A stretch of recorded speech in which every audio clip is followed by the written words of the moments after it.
একটা সিদ্ধান্ত নিয়েছে, approval of notification of non timber forest produce and at NTFP non timber forest produce policy for Tripura. ত্রিপুরাতে অতীতে কোনোদিন এই ধরনের পলিসি ছিল না। রাজ্য সরকার একটা নতুন পলিসি তৈরি করেছে। এরকম পলিসি মধ্যপ্রদেশ, উড়িষ্যা, ছত্তিশগড়, উত্তরাখণ্ড, অন্ধ্রপ্রদেশে রয়েছে। আপনারা জানেন যেমন ব্যাম্বো, ফুলঝাড়ু, সুগন্ধি, বড় এলাচ, আমলা, হর্তকি, বয়রা আমাদের রাজ্যের একটা বিরাট সম্পদ। কিন্তু কখনো আমাদের রাজ্যে এই জিনিসগুলির যথেষ্ট বিশেষ করে উপজাতি এলাকার ফরেস্ট প্রডিউস, উপজাতি এলাকায় জীবনযাত্রার মান আরও উন্নয়ন করার জন্য অর্থনৈতিকভাবে এটার একটা বিরাট ভূমিকা রয়েছে। কিন্তু এদের জন্য দীর্ঘ বছর এ রাজ্যে এদের জন্য কোনো পলিসি ছিল না। তো রাজ্য সরকার মন্ত্রিসভা এটা একটা নতুন পলিসি ডিক্লেয়ার করেছে। এর নাম হলো যে NTFP policy for the state.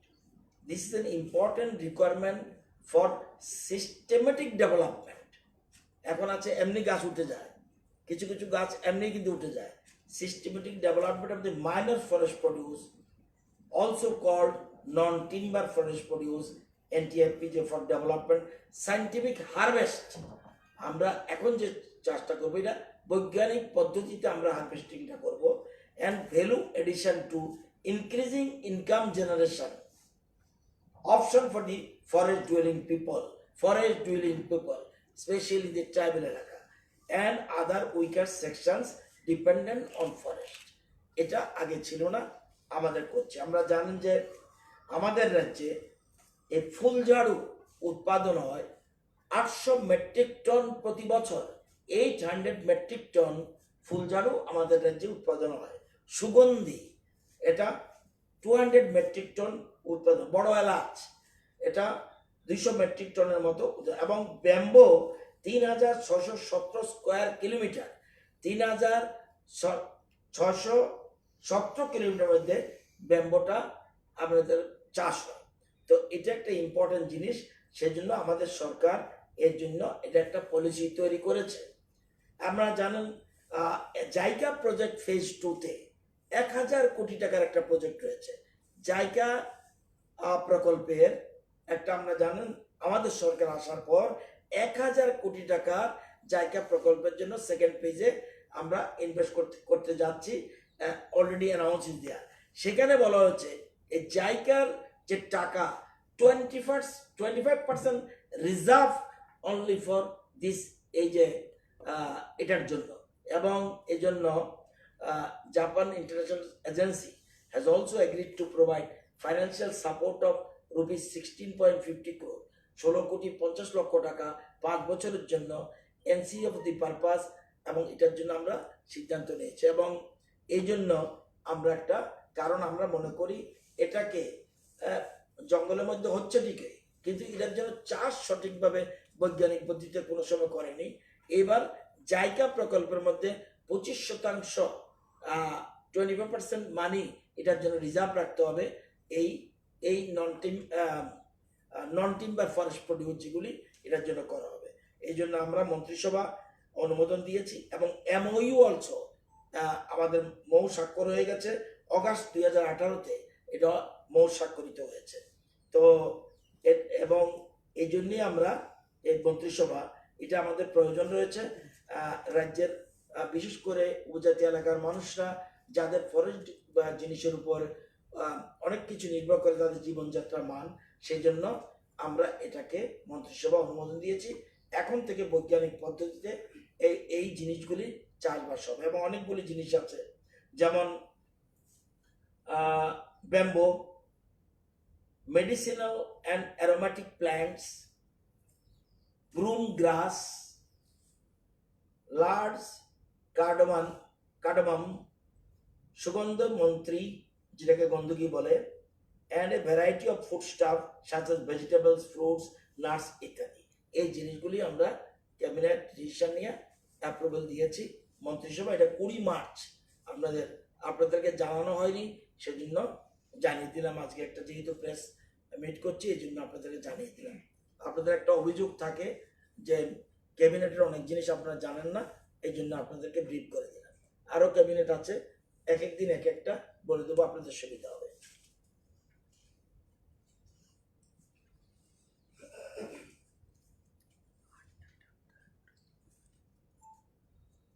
যেহেতু ক্যাবিনেটের ব্রিফিংটা করলাম, আপনারা জানেন সারা বিশ্বের কথা, সারা দেশের কথা, সারা রাজ্যের কথা আপনাদের নলেজে রয়েছে। এট প্রেজেন্ট আমাদের রাজ্যে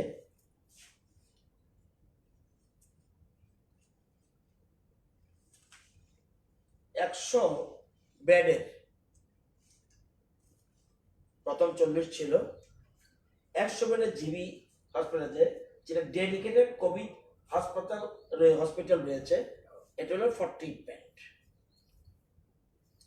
300 বেড ভগৎ সিং, এটা হলো কোভিড কেয়ার সেন্টার, ওটা ট্রিটমেন্ট সেন্টার, এটা কেয়ার সেন্টার। আরেকটা 30 আইজিএম, 30 বেডের একটা রয়েছে, dedicated covid health centre. Salbagan একটা রয়েছে 30 bed, it is declared by the union government of India, সেখানে তারা ডিক্লেয়ার করেছে covid health centre. 100, 300, 30, 35, this is the position of the ট্রিটমেন্টের জন্য। আমরা জানেন, প্রথমেই বলছি, এই আগের থেকে জানা, তবু বলে রাখছি যে একটার নাম হলো dedicated covid health institute, Covid health hospital, এটা ট্রিটমেন্ট, কিন্তু বলে অন্যগুলি ট্রিটমেন্ট না, ওইগুলি ট্রিটমেন্ট। Dedicated Covid hospital. আরেকটা হলো dedicated Covid care centre for mild case. একটু পরে একটা নোটিফিকেশন দিলে আপনারা বুঝতে পারবেন। আরেকটা হলো ডেডিকেটেড কোভিড হেলথ সেন্টার, সবগুলি ফেললে হবে না। যেটা ডেডিকেটেড কোভিড কেয়ার সেন্টার, এটা হলো সিসিসি। এই 3 ধরনের ট্রিটমেন্ট সেন্টার রয়েছে। রিভাইজড, সেন্ট্রাল গভর্নমেন্টের রিভাইজড যে পলিসি, সেখানে বলেছে if it is mild, if it is very mild, it is a pre-systematic cases, এক্ষেত্রে সবকেই জিবি ট্রিটমেন্ট সেন্টারে আনার কোনো প্রয়োজন নেই। কোথায় রাখতে হবে তাহলে? মাইল্ড, ভেরি মাইল্ড, প্রি-সিম্পটোমেটিক, একটা লেটেস্ট কালকে রাত্রে এসছে। Mild, very mild, pre-symptomatic cases, এখানে বলছে এক্ষেত্রে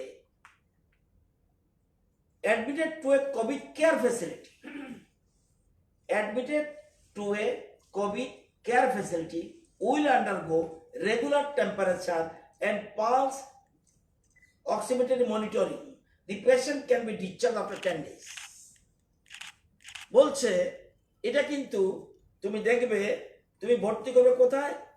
কোভিড কেয়ার ফ্যাসিলিটিতে, এবং রেগুলার টেম্পারেচার এবং পালসটাকে তোমাকে লক্ষ্য রাখতে হবে। এটা মেডিকেল টিম করবে। The patient can be discharge after 10 days of symptoms onset. যদি দেখা যায় symptom, no fever, continuously 3 days, যদি 3 দিন যদি কন্টিনিউয়াস জ্বর না থাকে, তাকে তুমি 10 days ছেড়ে দাও।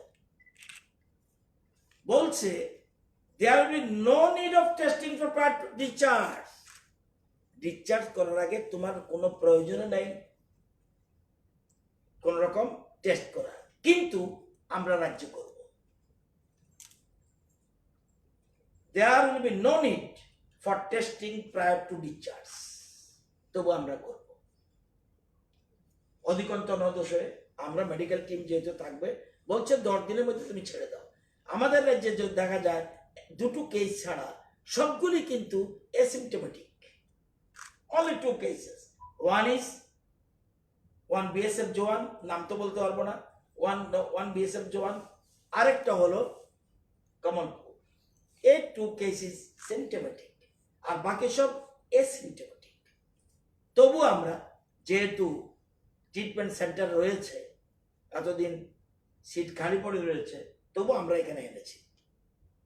There will be no need for testing prior to discharge. তবু আমরা করব। At the time of discharge, the patient will be advised to follow the home isolation for further 7 days as per guidelines available at. এটা গেল। তাহলে আমাকে সবাই জীবিত আনতে হবে না। Any point of time prior to discharge from CCC, ওই যেটাকে বললাম, if the oxygen saturation dips below 95%, তাইলে patient is moved to dedicated COVID health center, তারপরে ট্রিটমেন্ট সেন্টার না। কিন্তু বলছে কোভিড কেয়ার ফ্যাসিলিটি থেকে যদি যে পেশেন্টটা এনি পয়েন্ট অফ টাইম কোনো সময় প্রায়র টু ডিসচার্জ যদি দেখা যায় if the oxygen saturation dips below 95%, patient move to declare dedicated COVID health center DSC, যেটা আমাদের ICM, যেটা আমাদের শালবাগান। বুঝাতে পেরেছি? Next, after discharging from the facility, if he or she again develops, discharge করে দিন, আবার develops symptoms of fever, cough or breathing difficulty, he will contact with the COVID care center or state helpline. Her health will again be followed up through teleconference 14 days. 14 দিন continue তাদের যোগাযোগ রাখতে হবে। এই হলো প্রথম এক ধরনের পেতে বললাম। এবার আরেকটা একটু ইমপ্রুভ, মডারেট কেস। একটা হলো মাইল্ড বললাম, moderate cases admitted to dedicated covid health centre, oxygen beds. আগেরটা অক্সিজেন থাকবে না, যেমন এখানে অক্সিজেন নেই ভগৎ সিং এ, তবু আমরা অক্সিজেন ডেভেলপ করছি। কারণ আমার যদি আরেকটু বেটার পজিশন থাকে, তাহলে বলছে যে moderate cases admitted to dedicated covid health centre ব্র্যাকেটে অক্সিজেন বেডস, যেটা আমাদের IGM আছে, আমরা এটাকেও করতে চেষ্টা করছি। Patients whose symptoms resolve within 3 days and maintain saturation above 95% for the next 4 days. Classes critically classified moderate cases will undergo monitoring of body temperature and oxygen saturation. If the fever resolves within 3 days and the patient maintains saturation above 95% of the next 4 days without oxygen support, যদি without oxygen support আমি চলতে পারি, patient will be discharged after 10 days. একত্র বলছে ছেড়ে দাও, তোমাদের 10 দিনের পরে ছেড়ে দিতে হবে। Days of symptom onset in case of, এই জিনিসগুলি বলেছে। থার্ড হলো severe cases. Severe case means একদম ট্রিটমেন্ট সেন্টারে আপনার চলে যেতে হবে।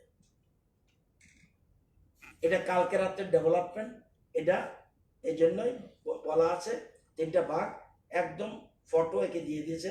Revised discharge policy of COVID-19, এটার নাম দিয়েছে revised discharge policy for COVID-19, এবং কনফার্ম COVID-19 কেসের ভেরি মাইল্ড প্রিসিম্পটমি একরকম, এবং 3 দিনের মধ্যে যদি দেখা যায় জ্বর কমছে, সেক্ষেত্রে মডারেট এবং সিভিয়ার কেসে ট্রিটমেন্ট। এটা কেন বললাম, এটা আপনাদের নলেজে থাকা, প্রশ্ন উঠতে পারে, আরে 14 দিন হয়েছে ছাড়ে দিয়েছে কি, তাকে 14 দিন হয়েছে তাকে ছেড়ে দিল, ছেড়ে দিতে পারবে যদি সিমটম, সেই জন্য রিভাইজড পলিসি এসছে। আমাদের আজকের report, total personal under surveillance 13,384, total personal completed observation period 14 days 11,577, facility কোয়ারেন্টাইনে আজকে রয়েছে 444, হোম কোয়ারেন্টাইনে রয়েছে 1368। আজকে পর্যন্ত কালেকশন স্যাম্পল 8809, টেস্ট হয়েছে 8340, এর মধ্যে পজিটিভ 119, নেগেটিভ 8221 এবং 2 হলো রিকভারি। এই পরিস্থিতি বর্তমানে রয়েছে এবং আমাদের আজকে নাম্বার অফ ডেথস নীল। আজকে 520 জন arrived today through Chorabadi gate. Out of them 209 truck drivers, 40 patients and 271 standard persons. আজকে টোটাল 172টা গাড়ি এসছে arrived in Chorabadi. Out of them 64 vehicles, truck and passenger car were from hotspot area. 44 persons were put under facility quarantine, John Navodaya Vidyalaya, North Tripura. এবং শুধু sample collected from Dhalai today 276। আর আগেই আমরা জানেন কমলপুরের 3টা BSF battalion area has been declared containment zone. আর Shahid Bhagat Singh hostel যেটা আছে dedicated covid health care centre with a bed capacity of 300, এটা বলে দেওয়া হয়েছে। আপনারা জানেন আগে বলা হয়েছে কিনা আমি জানি না, কোন রাজ্য যখন মিনিস্ট্রি অফ হোম অ্যাফেয়ার্স থেকে বলা হয়েছে কোন রাজ্যে যদি স্ট্যান্ডার্ড পিপল থাকে তাকে তুমি ইচ্ছা করলে আনতে পারবে না। কেন? 2টা স্টেটের all state union territories ministry of home affairs designate nodal authorities and develop, কেন বলছি এটা বলে দেবো একটু পরে, develop standard protocols for receiving and sending such standard persons. The nodal authorities shall also register the standard person within their states. In case a group of standard persons wish to move between one state to other state, the sending and receiving states may consult each other and mutually agree to the movement by road. Agree না হলে কারা কারা agri করছেন একটু পরে বলবো আমি। Agri না করলে you cannot do. The moving persons would be screened and those found asymptomatic would be allowed to proceed. Symptomatic প্রশ্নই নাই, তাকে রেখে দেবে ওখানেই। আর অ্যাসিম্পটোমেটিক হলে ইউ ক্যান গো। এটা আরো অনেক আছে, but it is a important portion. এ পর্যন্ত আমাদের রাজ্যে সর্বশেষ যে চিত্র, বড় বড় জায়গা কর্ণাটক, মহারাষ্ট্র, তামিলনাড়ু, ওয়েস্ট বেঙ্গল, আসাম, বাকিগুলি কোথাও 2, যেমন দাদরা নগর হাভেলি 2 জন আছে কজন আমি জানি না। দে কন্ট্যাক্ট উইথ আস, আমাদের পোর্টালে তার নাম রেজিস্টার করে। কতজন নাম রেজিস্টার করেছে এটা কিন্তু এখন যেটা বলছি 10 মিনিট পরে এটা চেঞ্জ হয়ে যাবে। এই জন্য দেখবেন দ্রুত এগুচ্ছে। আমি এখানে আসবো এর আগে 1 ঘন্টা আগে একটা নম্বর নিয়েছি, সেটার সংখ্যা হলো 25,800। আধা ঘন্টার মধ্যে ফিগারটা চলে আসলো 26,002। এই এখন এই মুহূর্তে 26,002। সুতরাং এটা এক জায়গায় থাকবে না। সবচেয়ে বড় স্টেটগুলির সংখ্যা এতে বললাম, কর্ণাটকে 8,758, মহারাষ্ট্র 1,070, তামিলনাড়ু 5,957, ওয়েস্ট বেঙ্গল 5,145, আসামে 1,151। এই বড় স্টেটগুলো টোটাল 26,2। এখন কর্ণাটকে আমাদের দায়িত্বপ্রাপ্ত অফিসার রয়েছে কোন ডিস্ট্রিক্টের, বিশেষ করে বড় বড় স্টেটগুলির জন্য, তামিলনাড়ুর জন্য, তেলেঙ্গানার জন্য, কর্ণাটকের জন্য, আসামের জন্য, পশ্চিমবঙ্গের জন্য, মহারাষ্ট্রের জন্য অফিসার কন্ট্যাক্ট, এবং পার্টিকুলার এক অফিসার আরেকটা খবর জানে না, এই জন্য প্রত্যেক অফিসারের সাথে আমি কন্ট্যাক্ট করেছি এবং তথ্য দিয়েছে। কর্ণাটকের যে প্রসেসটা বলছি, আমরা যখন তথ্য দিয়েছে এর মধ্যে চেঞ্জ হয়ে গেছে একটু পরে।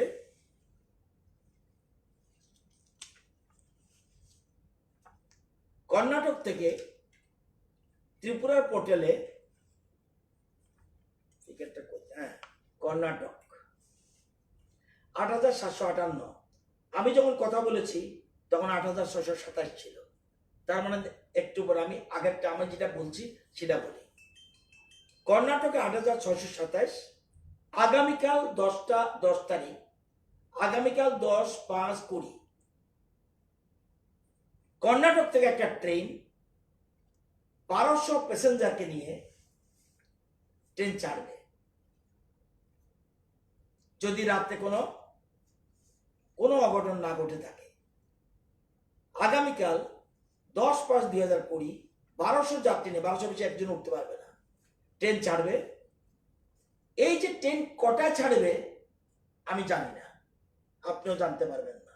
কে জানবে? যিনি ই পাস পেয়েছেন মোবাইলে। এবং কেন অন্যরা জানবে? অন্যরা জানলে হিউ অ্যান্ড ক্রাই স্টেশনে হবে। আমার এই 8,627 কি আমি আনবো একটার পর একটা ট্রেন। তাহলে এই 1200 যাত্রী নিয়ে ট্রেন ছাড়বে, তারাই জানবে যারা আসবে। এবং এই জন্য 12,78,000 টাকা পেমেন্ট করেছি, রাজ্য সরকার দিয়েছে। এই যে 1200 যাত্রীর জন্য 12,78,000 টাকা, এবং ওরাই ই পাস পাবে। কখন কোথায় আসতে হবে তা জানানো হবে, শুধু তারাই জানবে। ট্রেনের কত, স্টেশনের কত বলবে না। ওই একটা জায়গায় তাদের বোধহয় স্ক্রিনিং করবে, একটা পার্টিকুলার প্লেস বলবে, সেখানে তাদেরকে আনবে, সেখানে বলবে now you can go to the station. ওরাই ব্যবস্থা করবে এবং ওরাই জানিয়ে দেবে। এবং ইভেন আমাকেও বলবে না কোথা থেকে চার্চে কি হচ্ছে, ওই জানবে। এবং আপনাদের মাধ্যমে আমাদের অনুরোধ, যাতে স্টেশনে হই হুল্লোড় না হয়। এবং হই হুল্লোড় হলে এই যে 1200, আমার তো আছে 8,000 উপরে, তাহলে সবাই যদি ট্রেনের খবর পায়, আমরা যেমন কালকে আমি বলেছি চেন্নাই ট্রেন আসবে, চিন্তা করবে না, না, ফার্স্ট কাম ফার্স্ট সার্ভিস। ওই যে যারা আসছে তাদেরকে সেই জন্য 1200 প্যাসেঞ্জারকে নিয়ে কালকে রওনা দেবে ট্রেন। কখন আমি জানি না, but train will start from tomorrow, কালকে আসবে এবং তারাই জানবে কটার সময় রওনা দেবে। নাও দি কোশ্চেন ইজ তামিলনাড়ু। আমাদের পোর্টালে আমার কাছে যে ফিগার, সেটা তামিলনাড়ু 5,957, আমাদের পোর্টালের 5,957। তাদের এক এক রাজ্যে এক এক রকম, কোন রাজ্যে পোর্টাল নাই। ওয়েস্ট বেঙ্গলের পোর্টাল নেই, অনেক রাজ্যের পোর্টাল নেই। তামিলনাড়ুর আমাদের পোর্টাল আছে, তাদেরও পোর্টাল আছে। আমাদের ফিগার হলো 5,000 তামিলনাড়ু, 5,957, তাদের পোর্টালে মাত্র 2,100। আমরা এখান থেকে আমাদের অফিসার মিস্টার বিকাশ সিং, উনি কন্ট্যাক্ট করেছে এবং তামিলনাড়ুর পোর্টালে বলছে আমরা আমাদের সব প্যাসেঞ্জার আনতে হবে, সুতরাং সব পোর্টালে তুমি ঢুকাও, তুমি সব ঢুকিয়ে নিতে হবে। এবং কন্ট্যাক্ট করছে এরা বলছে একটা ট্রেনে 1140 আসবে। তামিলনাড়ুর কর্ণাটকের যেটা এটার সাথে মিলছে না, ওটা 1200, এখানে 1100। আচ্ছা, তো এখানে মোর 5-6 ডেজ আরো লাগবে তামিলনাড়ুর ক্ষেত্রে, সেটা সিস্টেম একই হবে। ওয়েস্ট বেঙ্গলে 5,145। ওয়েস্ট বেঙ্গলের পোর্টালে এখনো কিচ্ছু নেই। পশ্চিমবঙ্গে এখনো রাজি হয়নি। ওই দেখুন, ওই যে বলছি এগ্রি করতে হবে, এগ্রি না করলে আনতে পারবো না, কেন? মিউচুয়ালি এগ্রিমেন্ট করতে হবে, এগ্রি হতে হবে। ট্রেনের ক্ষেত্রে তারা রাজি হয়নি, এখন আমরা ট্রেন ব্যবস্থা করতে পারবো না। তবে 1600 লোকের জন্য আমরা রিকোয়েস্ট পাঠিয়েছি, ইস্যু দি পাস, যারা নিজের পয়সা আসবে গাড়ি করে তাদের জন্য 1600 লোকের জন্য আমরা রিকোয়েস্ট পাঠিয়েছি পাস দেওয়ার জন্য। তবে ওই ক্ষেত্রে গাড়ির নম্বর এবং ড্রাইভার লাইসেন্স দেয়নি বলে তারা একটা ডিলে হচ্ছে। আগামীকাল চারটা গ্রুপের জন্য পাস ইস্যু করেছে এবং কালকে আশা করি 100 প্যাসেঞ্জার নিয়ে গাড়ি ছাড়বে। এবং যে ট্রেনের ব্যাপারটা সেটা আমরা বলছে আমাদের আরো কিছু সময় লাগবে, ওয়েস্টবেঙ্গল বলছে। এবং প্রতি প্যাসেঞ্জারের জন্য কলকাতা থেকে যারা আসবে 665 টাকা খরচ হবে আমাদের রাজ্য সরকার ট্রেনের টাকার মতো খরচ পড়বে। এবং তারা বলছে 22 বগির মতো ট্রেন, অর্থাৎ আসবে 1200 মতো আসতে পারে, খরচ আমরা বহন করব রাজ্য সরকার। এটা হলো ওয়েস্ট বেঙ্গল। প্রতিজনে 665, এই জন্য আমরা টাকা দেব, রেল দপ্তরকে সেই পয়সা দেবে। মহারাষ্ট্রের আমাদের পোর্টালে 900, যদিও মহারাষ্ট্রে একটু 900 ছিল, এখন আবার দেখছি 1010, 1070, এই একটুর মধ্যেই প্রিন্ট আউট আস্তে আস্তে দেখছি 1070 হয়েছে। সেখানে আমরা মহারাষ্ট্র বলছে আমরা 1000 রকমের ট্রেন ছাড়তে পারবো, ট্রেনের ব্যবস্থা করবো না। আগে ছিল 900, এখন হয়ে গেছে 1070, তাহলে এখন তারা করতে পারবে। এটি ডেভেলপমেন্টের পরে পরে। এবং এর মধ্যে 83 জন বাস এবং গাড়ি নিয়ে রওনা দিয়েছে গত 3 দিনে। মহারাষ্ট্র বাস ইস্যু করে দিয়েছে, ইস্যু করছে, সাথে সাথে মেডিকেল সার্টিফিকেট দিচ্ছে, নতুবা রাস্তায় আটকাবে। এই জন্য মহারাষ্ট্র বলছে ট্রেনের আমরা রিকুইজিশন দিয়েছি এবং 1000 থেকে বেশি হলে ট্রেন ছাড়বে, ওরা আগে বলছে। তো এখন এর মধ্যে মহারাষ্ট্রের একটা হলো বোম্বে বেশি 600-700 মতো আছে, পুনে 100 মতো, এবং নাগপুরে নাসিক, ঔরঙ্গাবাদ এইসব জায়গার থেকে সংখ্যাটা মেইনলি বোম্বেতে 600-700 মতো আছে। এটা আমরা যোগাযোগ করছি। আসামে 33টা ডিস্ট্রিক্ট রয়েছে যতটুকু আমি জানি, এবং ত্রিপুরা পোর্টালে 3500 নম্বর। এখানে অবশ্য আসাম এখানে কম এসছে, বিভিন্ন সোর্সে 35টা আছে। আমরা 700 জনের জন্য ওই বিভিন্ন ডিস্ট্রিক্টে, এখানে ট্রেনের কোনো এখন পর্যন্ত আসাম এগ্রি করেনি। সুতরাং আমরা বাসে গাড়ি যদি আসতে চায়, যারা যারা আসবে তাদের জন্য 700 জনের জন্য রিকোয়েস্ট লেটার পাঠিয়েছি, তাদেরকে ইস্যু করো, পাস ইস্যু। অর্থাৎ আমরা যদি এগ্রি না হই, কারণ কেন এগ্রি হবে না, এগ্রি হওয়া না হওয়ার প্রশ্নে কেন প্রশ্ন উঠছে, ওই কারণে হঠাৎ করে যদি 20,000 লোক চলে আসে, আমার সেই সুবিধা থাকতে হবে, আমি পরীক্ষা করতে পারবো কিনা। এই জন্যই কিন্তু সেন্ট্রাল গভর্নমেন্ট বলছে মিউচুয়ালি এগ্রিমেন্ট হতে হবে। হঠাৎ করে 25,000 আসলে আমার এমন কোনো রাজ্যই হঠাৎ করে পারবে না, এই জন্য কেন্দ্রীয় সরকার এটা বলেছে। তো এই জিনিসটা আপনাদের বললাম।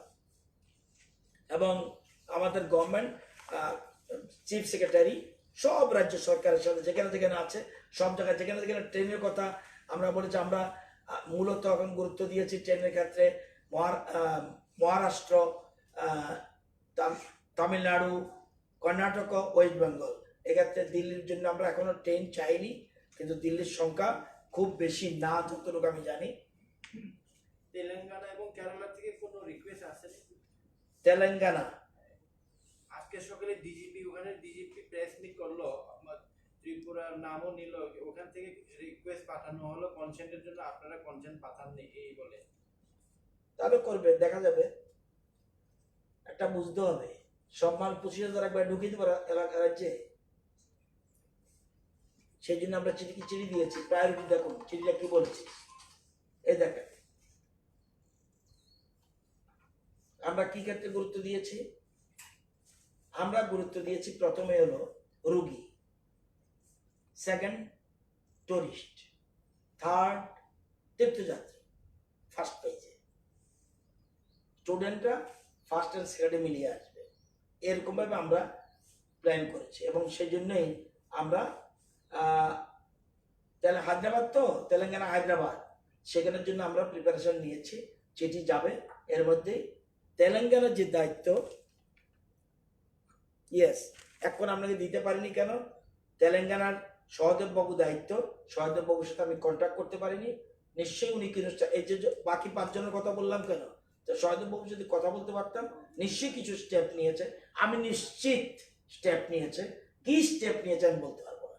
অন্য 5 অফিসার যেহেতু সমস্ত ডিটেলস বলতে পারছে, উনিও নিশ্চয়ই করেছে, কিন্তু সুইচ অফ এমনও হতে পারে কোনো ভিডিও কনফারেন্স বা কিছুতে রয়েছে, আমি এই মুহূর্তে বলতে পারছি না। তো হায়দ্রাবাদ আমাদের প্রায়োরিটি জায়গার মধ্যে রয়েছে। এই বিষয় আপনাদের বলার ছিল, এটা আমি বলে দিয়েছি। ও না, আরেকটা আছে বোধহয়। ইয়েস, বহিরাজ্যে আমরা total from all sources, control room, through MLA, through minister, অন্য কেউ পিটিশন দিয়েছে, বহিরাজ্যের লোক রয়েছে, 5,923টা পিটিশন আমরা পেয়েছি 5,923 জনের জন্য। পেমেন্ট অলরেডি মেড টু 5,060 1,89,73,490 1,89,73,490 1,89,73,490 টাকা আমরা পেমেন্ট করেছি। 863টা পেন্ডিং আছে, এটা সোমবারে পড়বে, আজকে কালকে ব্যাংক বন্ধ, সেজন্য এটা হয়নি। তাহলে 8জন হলে তাহলে প্রায় 100-150 মতো আর বাকি থাকবে, প্রসেসে রয়েছে 863। তাহলে 5,060-এর পেমেন্ট হয়ে গেছে, 5,923-এর মধ্যে 863টা আন্ডার প্রসেস। পেমেন্ট কি ইকুয়াল না, মানে না, ইকুয়াল তো হবেই না।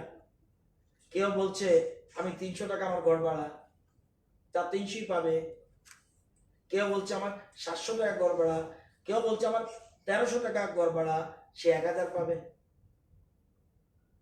ইকুয়াল তো প্রশ্নই ওঠে না। কারো ফ্যামিলি মেম্বার বেশি, পার হেড সিস্টেম। তো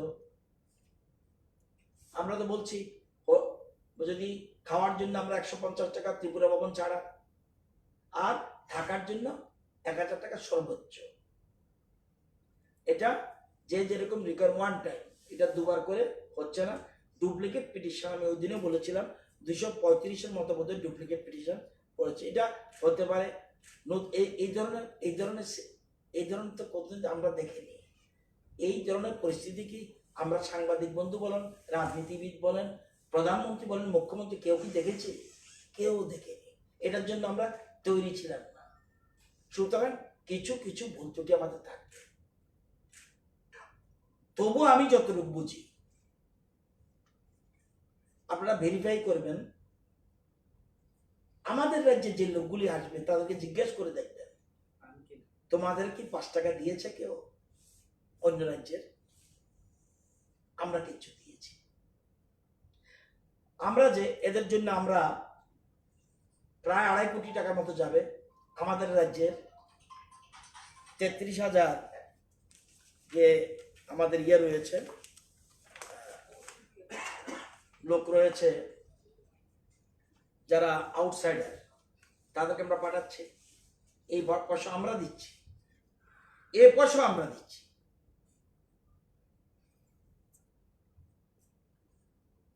আমরা গরিব হতে পারি, আমাদের মন বড়। আমরা গরিব হতে পারি, আমাদের মন বড়। আমাদের জায়গা ছোট, তবু আমাদের আন্তরিকতার কোনো অভাব নেই। বলুন না, আমাকে 10টা লোক দাঁড় করে দিন তো যে ওই রাজ্যের লোকরা 10 টাকা দিয়েছে কিনা, একটু দাঁড় করাবেন, I will be happy man.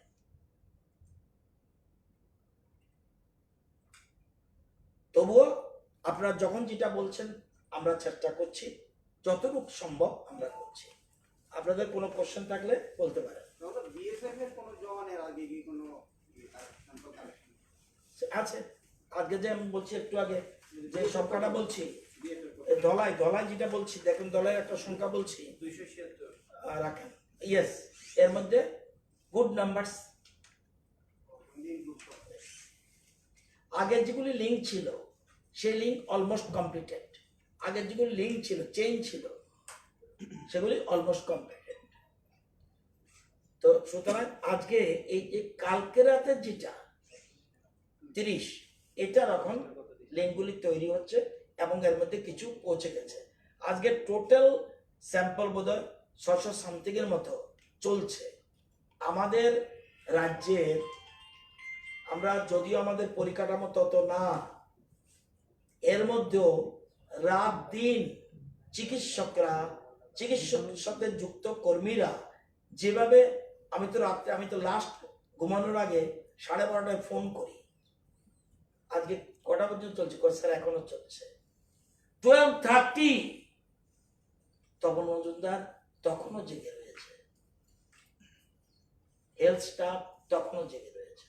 আমার তো মনে হয় একসাথে বাইরের লোক আসছে, তাদের যখন ওই যেমন সিমটমস থাকলে বা না হটস্পট হলে, সিমটম না থাকলেও তো আসতে হবে, এগুলি করতে হচ্ছে। নতুবা আমি যদি রিপোর্টটা, যেমন কালকে কোটার লোক কখন এসছে রাতে জানেন? 3:30। আবার এদের জন্য আবার আমাদের পুলিশরা জেগে রয়েছে, কারণ কারফিউ আছে। এতগুলি জায়গায় ছেলেরা নামবে, মেয়েরা নামবে, পুলিশকে বলে দেওয়া হয়েছে। আমরা সব ঘুমিয়ে গেছি, পুলিশ কোটার থেকে লোক আসছে, বাইরের থেকে লোক আসছে, রাত্রে 1টা পরে নামবে, ঠিক আছে আমরা থাকবো। তারা কিন্তু জেগে আছে। দোষটা আমরা ধরি, এটা অনেক ভেবে চিন্তে করতে হয়, কাজটা অত্যন্ত কঠিন। এই একটা ইউনিফর্ম পরে,